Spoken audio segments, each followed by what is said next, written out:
might just print back Okay, the so welcome example to your anyway. second deep dive. These deep dives are fun. You can't hear me. Okay, I'll talk louder. Welcome to Usable Language. I am Randall, and that's Elizabeth, and we're the content strategy team at IP Content.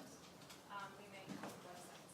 So today we're really going to talk about the role of language and user experience design, and how like content and language and content and design are inseparable. They're not separate processes; they're the same thing. So we're talking quite high level, but then we're also going to give you some sort of tips on how to improve your site through language alone. So we'll start with definitions. What is user experience design? It's a person's perceptions and responses to a thing. So really, when you're designing something, it's to think about the human being that's actually using it. So what is content strategy? Well, Wikipedia says it's a process of planning and blah, blah, blah. Which in some cases it is, but it's missing something, which is shocking because Wikipedia is sort of awesome. So let's get specific.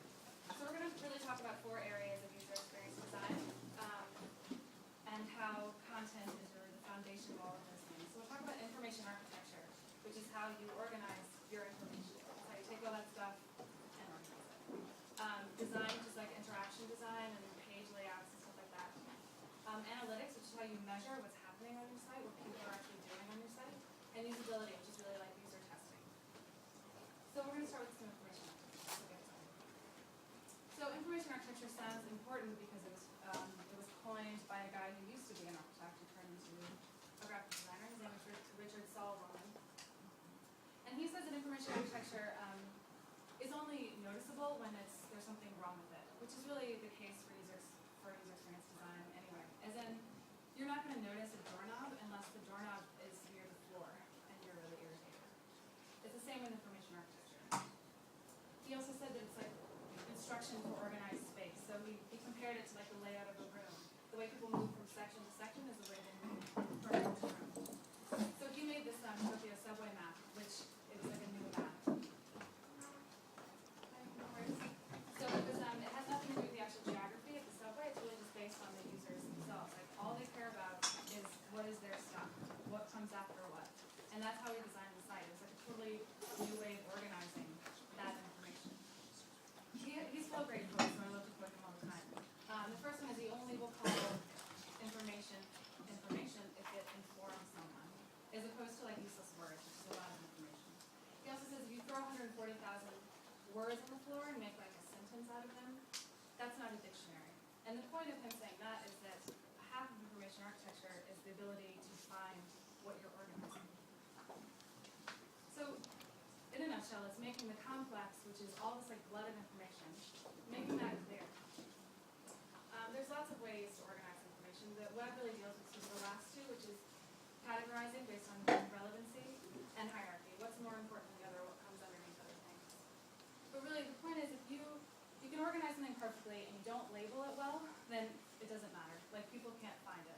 You call a library, because you've done a lot of work inside that library.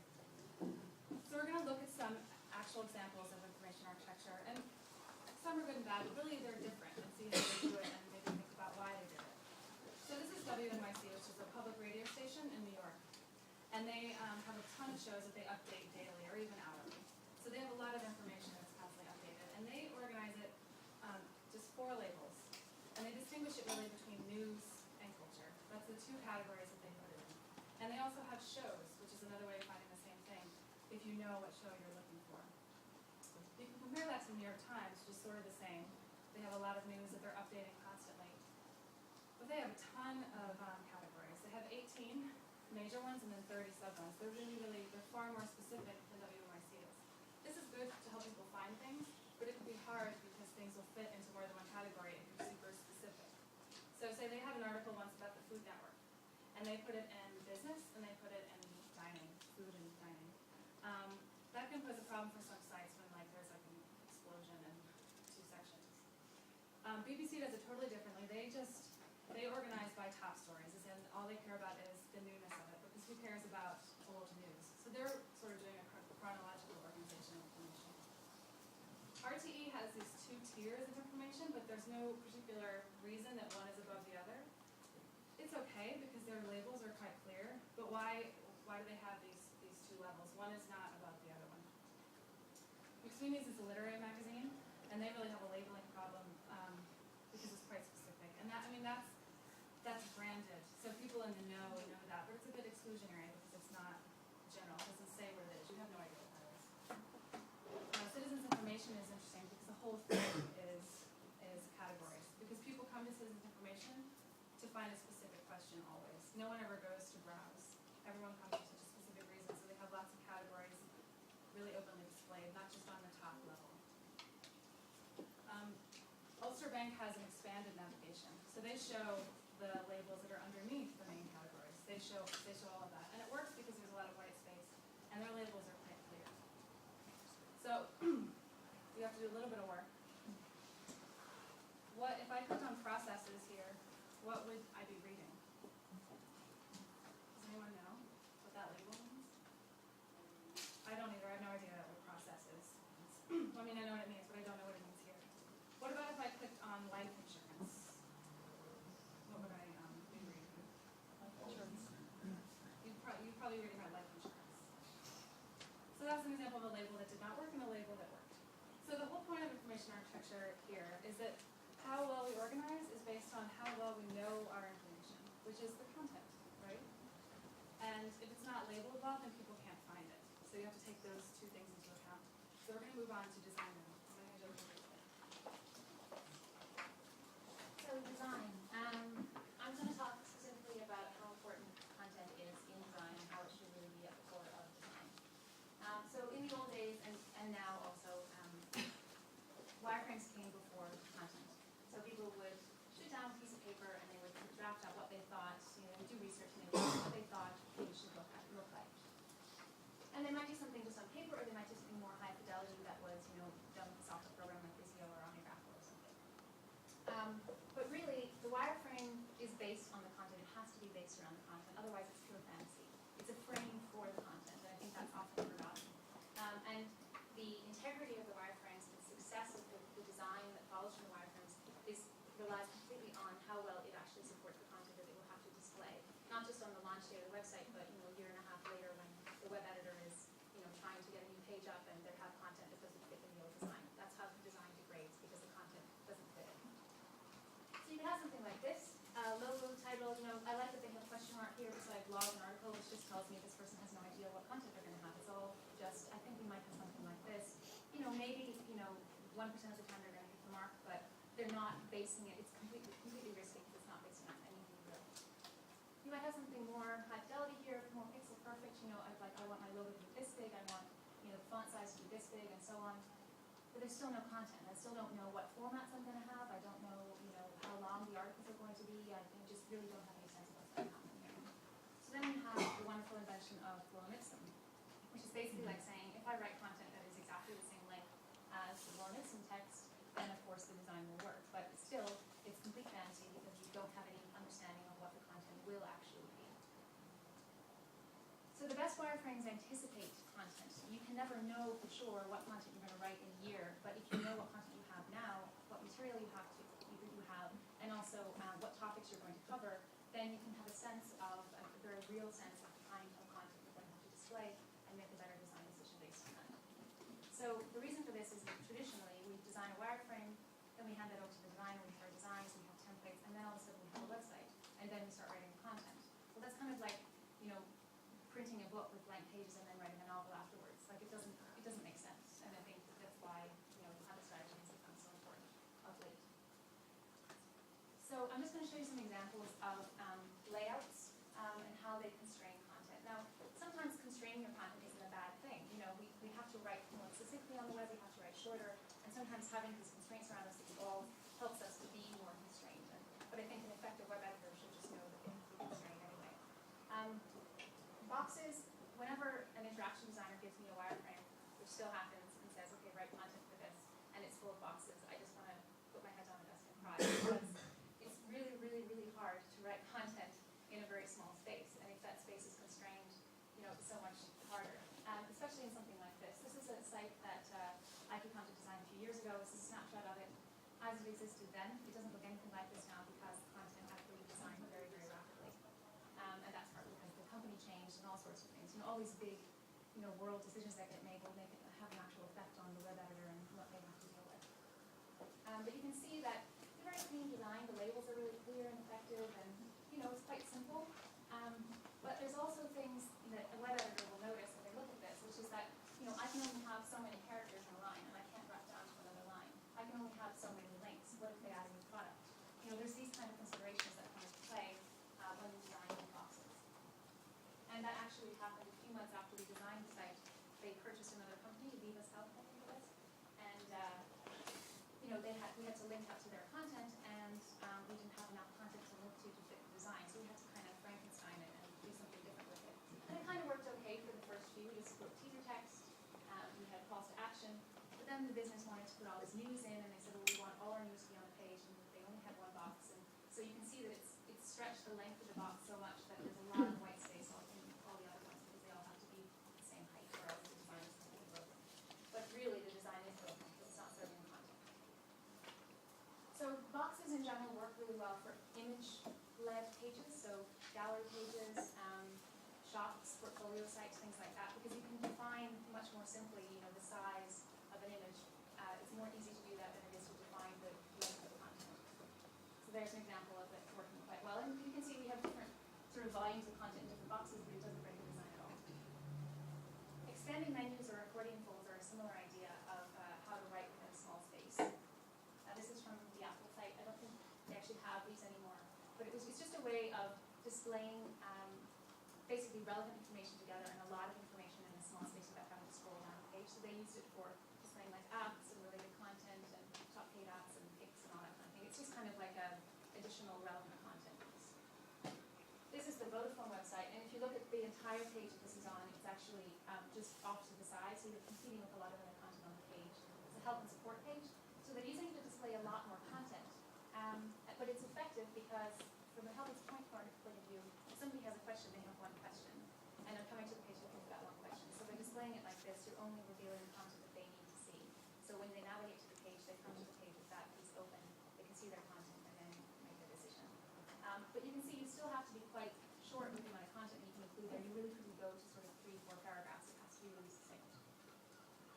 So expanding menus really need to actually have to be really effective, really short, and there needs to be a lot of white space around it. If this was one big block of text, it would be much harder for a reader to absorb than if it was just broken up. It could probably even be broken down still further. Help text and teasers then is my last piece, and it's just, again, writing in a small space. So for help text, you really have a time thing to deal with. People don't want to read something that pops up in front of them. They just want to move on to the next step. But if they need to read it in order to understand what's going on, or if it's going to stop them from engaging with the process further down the funnel, then you really need to get that information to them as quickly as possible. Most people, when a box pops up like this, they'll click off of it or they'll click OK without reading it because they just want to continue. So you need to make this as short as possible so that they will actually get the gist of it almost without realizing that they're reading it. Teaser text then is really to give people a prompt into the page, so it's to invite them in, and I think this is a really effective use of that. Vimeo is a video sharing site like YouTube, and they have this really kind of warm, engaging, very quite youthful tone of voice. And they've given themselves a lot of space here for their teaser text, but chances are most people aren't going to read the entire teaser text all the way through because they're just going to skim down the page. But by making the headline really conversational and direct, and by bolding the key messages and putting the link in, they're using web best practice to ensure that even if people don't read the content thoroughly, they're still getting the brand message because they're still getting that conversational tone from the headline and that sort of long, flowing sentences which are much more how people naturally talk. But they're also getting the information that they need to get. So they really cover both bases. This last example then is from Basecamp, which is a project management software that we use. And I think it's a great example of a page that has obviously been designed around the message rather than being wireframed and content poured in. The reason I say that is I find it impossible to believe that they would have warmed sim this and then written the message afterwards, because you can see that the message is completely, the images are completely shaped around the message that they have. So they have a lot of content there as well, but it still works because they've used typography, they've used text size to really make the message very impactful and really long call to action. They break all kinds of rules, but it still works because the content is there from the beginning. So teasers and help text, they really need to prompt people to action, or they need to invite people in, and it again So my message with design is really that you can't design in a vacuum. You can't design based on fantasy. You know, it might work, but it probably won't. And if it does work, it won't work for a very long time.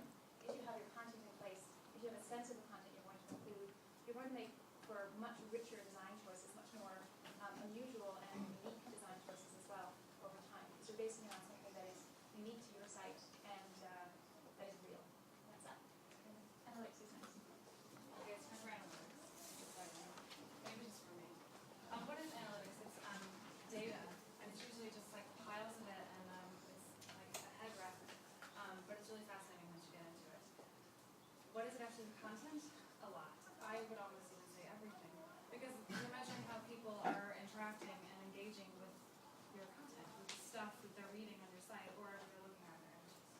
So we're going to go through some things that analytics can tell you. And by the way, all my analytics examples are Google Analytics because it's free and because that's what I use. That's all really I know. There's other tools, but they're expensive. So keywords can show you what people are searching for when they get to your site. You can see here that people who search IQ content got to IQ content. People who also search for a road watch got to our site. But Google Analytics tells you more than that. It will also tell you the bounce rate. The bounce rate is like the perfect word. It explains what people just bouncing off your site. They get there and they immediately leave. They don't engage at all. So if you have a high bounce rate, that means people have not looked at that page. So people who search IQ content have a very low bounce rate because they're clearly searching for our company. People who search for a road watch, most of them left. It's almost a 90%, 89% bounce rate. Because they're searching for a traffic report or something to do with traffic in Ireland. And we had a blog that talked about road watch, so they don't care about our blog. And that's fine, because blogs have a lot of terms a lot of the times that are not relevant to your business, and that's okay. But it's just important to know what keywords are working for you and what ones aren't. So search engine optimization deals with those keywords, and really it's about the human being searching for the word. It's knowing what you're offering and what you're all about, and what the person who you want to talk to would be searching for. It's nothing magical or particularly interesting. Jerry McGovern is a big person in the content web industry, and he says optimize for the searcher, not the search engine. Traffic sources are telling you where your users are coming from, i.e. it's giving the people using your site a context. So you can have traffic coming from search engines, so people typing something into Google and finding your site. You can get people coming from referring sites, so people, like another site has linked to you and someone follows that link to find you. Or you can get direct traffic, which is someone typing your URL in and finding your site, or bookmarking you. A lot of times, if you have campaign content, campaign traffic, if you send an email newsletter out and someone comes to you through that, if you don't tag it as campaign content, it shows up as direct traffic. These details help give context for the people using your sites. So for instance, if most of your traffic is search engine, you need to give an overview of what your site is. Your site needs to be like, hey, this is what I do. Because people are coming from no context. People know you really well, but maybe you want to shape your content differently. This is a funnel, which Google Notes can show you, which is fun. So a funnel is like a sales flow. It's like pages that lead one after another to the purchase. So this is one of our funnels. We had an event, and we were selling tickets to that event online, and it had 4 stages. So you can see that 248 people started that flow. They really wanted to buy a ticket. And 20 people actually checked out, which really sucks. So let's look at it. Most people dropped out between step 1 and step 2, which means they dropped out after looking at the first page. So we should go to the first page, which is this. So basically, you pick a day that you want to go to the conference. The event was like a web conference. You pick a day, and then there's 2 courses, one in the morning, one in the afternoon, and you pick both of those. So what I think went wrong is that both of them were, like both morning and afternoon were already ticked, and you couldn't untick anything. You could just like change what you wanted. But people probably didn't understand that you had to go to 2 courses in one day. So the way to fix this, I think, is to put some help text, which we were just talking about, and on this page, and say when you pick a day, you have to go to a morning one and an afternoon one. That's what you pay for. But if you don't want to and you want to customize or you're busy, give us a call and we'll see what we can do. And give our phone number. So we haven't totally lost the sale and people are totally confused. And then go back and look at your funnel and see search shows you the words that people are searching for on your pages itself. And this is good if you're noticing people searching for something over and over on a page, to put that content on that page itself. Either move it or create it. This is what it looks like. So here's the term, and then it shows you where it goes. Google Analytics has a content section for analyzing content, even though all of it really is content. And top content shows you your most popular pages. But beware, before you get too excited, because it also shows you the bounce rate. But it also shows you the percentage exit, which is different because that means people have engaged with it but then left your site. Which in some cases is fine. If you gave information you need to give them and they got it and they're jazzed and then they leave. But if you want people to stay on your site, perhaps put more links there, give them something at the end of the page like a call to action so they stay on your site. It also shows you your most popular page titles, which are, page titles are really important. And I use this data to win arguments because people always want to name a page something that doesn't have anything to do with the page itself. It doesn't set any real expectation. This is a real objective measure of how good a page title is. Top content by section shows your most popular section. So you can rearrange your information architecture based on this information. Mappa really shows you where people are coming from who are reading your site. So you can use this if you see you have a really big international audience. If you're a sales site, maybe take out some of your slang. If you have a real general tone, you want to make it accessible to people who wouldn't understand that. Or if you have a blog and you are really talking about where you're from or who you are, just to maybe give context. You see a lot of people don't know stuff about your site. Navigation summary shows how people move through your site. It can be really interesting to see how well your in-text links are working. So where people are going when they read a page. You can just follow their journey and see where they end up, and if that's where you want them to end up, or that's how you want them to move. So, okay, I'm going to give you another pop quiz. How to pimp your pick is your teaser, but use and pretend like that's your company. So you see that you have, from your map overlay, that you have a really big international audience. So would you change your teaser? Okay, raise your hand if you change your teaser. You do change that teaser. Okay, so I agree with the minority of you, because I don't think that Google Translate would translate how to pimp your pick very well. I mean, they're trying to get across their brand by being cool and young, but it doesn't work if most of your audience is international. I'll give you another chance. So you see you have your most viewed page is a recipe for grilled chicken. So you're really excited about that. But then you look closely and you see that most people have come from a search engine. They found it through Googling something. And then you see that it's a really high percentage exit rate. So what would you do? Because you want people to stay on your site. Any ideas? Exactly. So she said if you like this, you might like that, which is really just like linking off to other stuff. Because people are obviously, if they're searching for something and they found this, they're searching for grilled chicken, so they want to see a grilled chicken recipe. So put other grilled chicken recipe links on it so people will move through your site. Basically, analytics shows you how people are responding and reacting and moving around as they engage with your language, or how they don't. And you can take these tools and do these little fixes on your language and then see how it works, because it gives you real clear data on that. So we're going to move on to usability. Okay, we're nearly done. So usability, we're really talking about user testing, but we're also kind of wrapping up all of the things that we've talked about. I'm just going to show you 2 videos of user tests that we've done and where people are talking about content, and it shows how they're engaging with it. So World Usability Day is every year, I think in October, and I believe it was the one before last. We ran a kind of a big user test off the street, so we just got people in and we showed them transport websites, which was the theme that year. And we showed them Ryanair and Aer Lingus and all the usual, suspects. And the first video just shows people struggling to find a navigation label, so that we talked about at the beginning. It's not really about necessarily, first of all, information architecture is about organization, but it's also about the actual word choice. All the destinations right now are Looking for pages to I'm looking for so many cheap, which is about what you have on sale at the moment. Okay. But what about if you just like to see a list of all the places they're going to? Destinations, I suppose. So here's that. Dream hotels.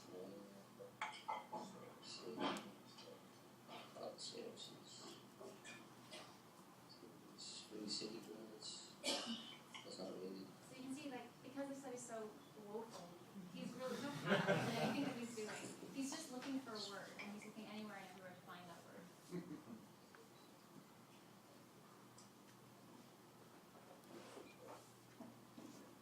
Destinations. What the fuck? Blind. Oh, okay.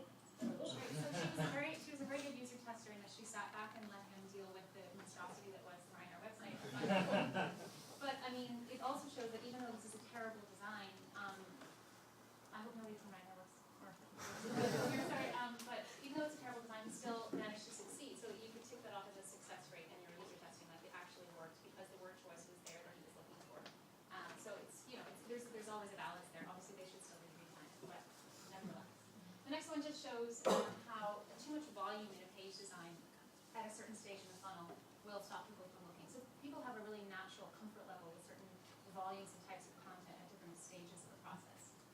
That is something that I do like when you're looking, you know, that it does give you the previous the next day, you know. Yeah, There's something that because right it's awful there, if you have to go back and starting yeah. out. Yeah, absolutely. Now, Would you change like to next have day. a lot more displayed here? No, I'd like to be chunkier and less information, Okay, just yeah. relevant. Yeah. What's relevant